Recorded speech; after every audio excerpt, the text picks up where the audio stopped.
포뮬러1은 단순한 속도 경쟁을 넘어섭니다. 그것은 절대적인 제어력, 완벽에 대한 집착, 그리고 오류 제로의 수행 능력을 요구하는 극한의 심리전입니다. F1에는 승리가 있습니다. 압도적인 승리가 있습니다. 그리고 그 모든 것을 초월하여 극소수의 전설들에게만 허락된 궁극의 개념이 존재합니다. 바로 그랜드 슬램입니다. 폴 포지션을 차지하고 단 한 랩도 선두를 놓치지 않으며 가장 빠른 랩타임까지 기록한 후 최종적으로 우승을 거머쥐는 것. 실수할 여지가 전혀 없습니다. 경쟁자들에게 숨쉴 틈조차 주지 않습니다. 논쟁의 여지가 없습니다. 오늘 우리는 누가 하루 동안 가장 빨랐는지에 대해 이야기하는 것이 아닙니다. 우리는 레이스 주말 전체를 완전히 지배했던 소수의 인간들에 대해 이야기하려 합니다. 그랜드 슬램을 논할 때 한국인이 절대적인 존경심을 담아 가장 먼저 언급하는 이름은 단연 미하엘 슈마허입니다. 슈마허는 그저 레이스 당일에 승리하기 위해 달린 것이 아닙니다. 그는 금요일 연습주행부터 승리의 토대를 설계했습니다. 페라리에서 슈마허는 자신의 모든 주행 렉을 하나의 거대한 시스템의 완벽한 부품으로 변모시켰습니다. 엔지니어링, 전략, 페이스 관리, 그리고 그 자신. 이 모든 요소가 오차없이 맞물려 돌아가는 하나의 무결점 시스템이었습니다. 슈마허의 그랜드슬램들은 화려함이나 드라마틱한 순간보다는 오히려 완벽한 관리자가 단 하나의 결함도 없는 기계를 냉정하게 운용하는 모습과 같았습니다. 스페인에서, 헝가리에서, 그리고 호주에서 슈마허는 경쟁자들을 단순히 부숴버린 것이 아니었습니다. 그는 그들에게 단 한 번의 기회조차 주지 않음으로써 경쟁자들이 스스로 지쳐 나가 떨어지게 만들었습니다. 바로 이것이 한국의 관중들이 매우 익숙하게 느끼는 종류의 지배 방식입니다. 다른 사람들이 감히 반항할 이유를 찾지 못할 정도로 완벽하게 자신의 일을 수행해내는 경지. 슈마흐는 트랙 위에서 자신이 설정한 기준과 싸웠으며 그 기준은 다른 모든 드라이버들에게는 넘을 수 없는 벽이었습니다. 1990년대 후반부터 2000년대 초반까지 페라리의 붉은 기계와 슈마허는 단순히 경주에서 이긴 것이 아니라 완벽함이라는 개념 자체를 F1의 습관으로 만들어버렸습니다. 그는 자신의 레이싱 철학을 다음과 같이 정의했습니다. 나는 단 한 분의 실수도 용납하지 않는다.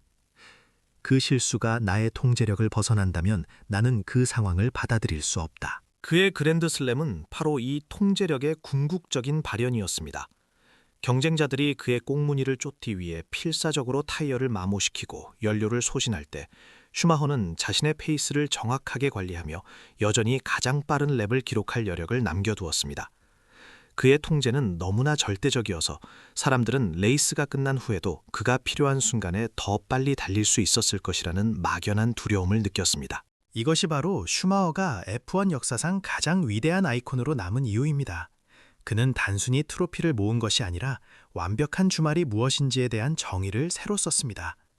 하지만 F1의 역사는 완벽함이 반드시 슈마허처럼 차갑고 계산적일 필요는 없음을 곧 증명했습니다. 그 다음 세대의 위대한 전사 페르난도 알론소는 완전히 다른 방식으로 그랜드슬램을 쟁취했습니다. 슈마허의 완벽이 페라리라는 거대한 시스템의 연장선상에서 탄생했다면 알론소의 그랜드슬램은 차량의 압도적인 우위에서 온 것이 아닙니다. 그것은 레이스 전체를 관통하는 팽팽한 긴장감, 즉 순수한 의지의 산물이었습니다. 싱가포르, 몬차, 헝가리에서 그가 달성한 완벽한 주말은 슈마허의 그것처럼 여유롭거나 압도적이지 않았습니다. 알론소는 압도적인 속도가 아닌 극한의 집중력, 지독한 압박감을 견뎌내는 능력, 그리고 끈질기게 추격당할 때도 흔들리지 않는 배짱으로 승리했습니다. 그의 경력 초기, 르노 시절의 그랜드슬램은 그가 가진 모든 재능과 정신력을 한 방울도 남김없이 짜내서 만들어낸 승리였습니다. 상대 드라이버가 20바퀴 넘게 1초 이내 간격으로 그의 꽁무니를 쫓아도 알론소는 단 한 번의 실수도 허용하지 않았습니다. 그의 눈빛, 무전기 너머의 침착한 목소리에는 상대방의 멘탈을 갉아먹는 치열한 의지가 담겨 있었습니다. 한국 시청자들이 특히 이 유형의 캐릭터에 열광하는 이유가 있습니다. 그는 모든 것을 갖춘 채 태어난 우월한 천재가 아니라 주어진 무기 속에서 잠재력을 최대한 끌어올려 벼랑 끝에 몰렸을 때도 결코 핸들을 놓지 않는 투사입니다. 알론소의 그랜드슬램은 완벽함이란 항상 부드럽고 쉬운 것이 아니며 때로는 끓어오르는 의지와 처절한 사투를 통해 완성된다는 것을 우리에게 상기시켜줍니다. 그의 완벽은 내가 가장 빠르다가 아니라 내가 이 고통을 가장 오래 견딜 수 있다는 선언이었고, 2000년대 후반 F1의 판도를 완전히 바꾸어 놓은 극한의 집중력이었습니다. 그러나 알론소의 치열한 사투 뒤에는 슈마허의 철학을 계승하면서도 완전히 현대적인 방식으로 진화시킨 지배자가 등장했습니다. 바로 세바스찬 베텔입니다. 베텔은 F1 역사상 가장 성공적이었던 조합 중 하나인 레드불 뉴이 체제 속에서 슈마허의 그림자를 벗어던지고 새로운 시대의 지배자로 우뚝 섰습니다. 그는 슈마허 시대와 루이스 해밀턴 시대 사이를 잇는 교량과 같았습니다. 베텔의 레이스에는 불필요한 감정이나 드라마가 없었습니다. 오직 레드불의 완벽한 다운포스, 그리고 냉정할 정도로 정확한 랩타임만이 존재했습니다. 베텔의 그랜드슬램은 통제된 폭발이었습니다. 2011년 스즈카, 2013년 싱가포르, 인도, 그리고 그가 챔피언십을 확정지었던 코리아 인터내셔널 서킷에서 그가 펼친 지배력은 다른 경쟁자들과의 싸움이라기보다는 그 자신과의 싸움, 즉 스스로 설정한 기준과의 싸움이었습니다.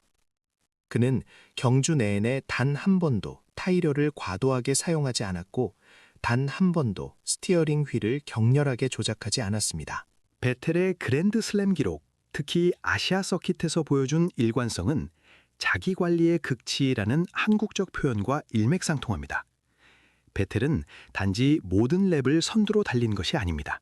가장 무서운 사실은 그는 필요한 경우 언제든지 더 빨리 달릴 수 있는 여력을 항상 남겨두었다는 점입니다. 그는 슈마허가 그랬던 것처럼 레이스 초반부터 타이어와 연료를 관리하며 최종 단계에서 누구도 따라잡을 수 없는 격차를 만들어냈습니다. 그의 완벽한 주행은 예측 가능했습니다. 퀄리파잉에서는 폴 포지션에, 레이스에서는 리드를 유지하며 가장 빠른 랩을 기록했습니다.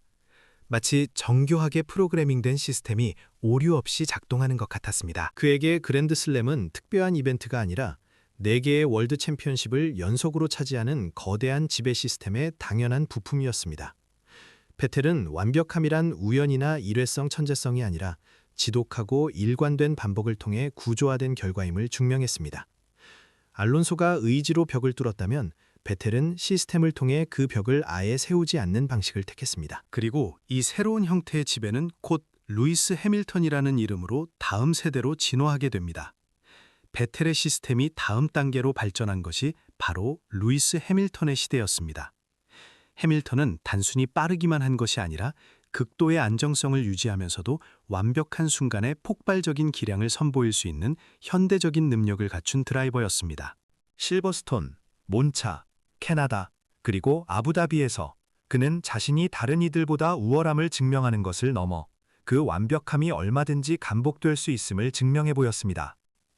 해밀턴의 그랜드슬램은 메르세데스라는 당대의 가장 정교한 시스템 위에서 꽃을 피웠지만 그 시스템이 흔들릴 때도 그는 변함없이 중심을 지켰습니다. 한국의 시청자들이 해밀턴의 커리어에 깊이 공감하는 지점은 바로 이것입니다. 성공은 일회성의 천재적인 번쩍임이 아니라 오랫동안 높은 기준을 꾸준히 유지하는 무수한 날들의 연속이라는 진리 말입니다. 해밀턴의 그랜드슬램은 마치 최고조의 리듬에 도달한 예술가와 같습니다. 일단 그 완벽한 흐름에 들어서면 누구도 그 박자를 깨뜨리거나 회방 놓을 수 없습니다. 그는 속도, 내구성, 그리고 전략이라는 3가지 요소를 완벽하게 직조하여 경쟁자들에게 추격의 의지마저 꺾어버리는 마법을 부렸습니다. 그리고 이제 우리는 이 모든 역사를 응축하고 가속시킨 새로운 지배자에게 도달합니다. 바로 막스 베르스타펜입니다. 그는 자신의 실력을 숨길 필요도, 상대를 의식하며 페이스를 조절할 필요도 없습니다. 막스는 슈마허가 행했던 방식, 베텔이 건설했던 시스템을 그대로 답습하며 F1을 지배하고 있지만 그 속도와 경쟁자와의 간격은 훨씬 더 압도적입니다. 바레인, 오스트리아, 스페인, 카타르, 네덜란드에서 베르스타펜이 기록한 그랜드슬램에는 매우 독특한 감각이 담겨 있습니다. 그것은 너무 오랫동안 정점에 서 있는 사람만이 느낄 수 있는 고독 그 자체입니다. 그는 너무 뛰어나서 다른 경쟁자들이 더 이상 그와 같은 층위에서 싸우고 있지 않는 듯한 느낌마저 줍니다. 한국 사람들은 이러한 감정을 아주 잘 이해합니다. 자신의 분야에서 너무나 뛰어나서 더 이상 경쟁할 상대를 찾기 어려울 때 느끼는 그 외로운 책임감 말입니다. 베르스타펜의 지배는 21세기 F1의 얼굴이며 그가 달성하는 그랜드슬램 하나하나가 곧 F1의 새로운 기록이 되고 있습니다. 그랜드슬램은 결코 우연이거나 단순히 운 좋은 하루의 결과물이 아닙니다. 그것은 치밀한 준비, 무자비한 규율, 극한의 정신력, 그리고 레이스가 끝나는 순간까지 자신에게 가하는 압박감을 단 한순간도 놓지 않고 유지할 수 있는 능력의 총체입니다. F1의 역사를 통틀어 오직 극소수의 드라이버만이 이 경지에 도달할 수 있었습니다. 그들은 폴 포지션을 확보하고 선두를 단 한 번도 내어주지 않으며 가장 빠른 랩을 기록하고 최종적으로 우승이라는 깃발을 움켜쥡니다. 이 네 가지 완벽한 조건을 하나의 레이스에 묶어내는 행위는 단순한 승리를 뛰어넘는 의미를 가집니다.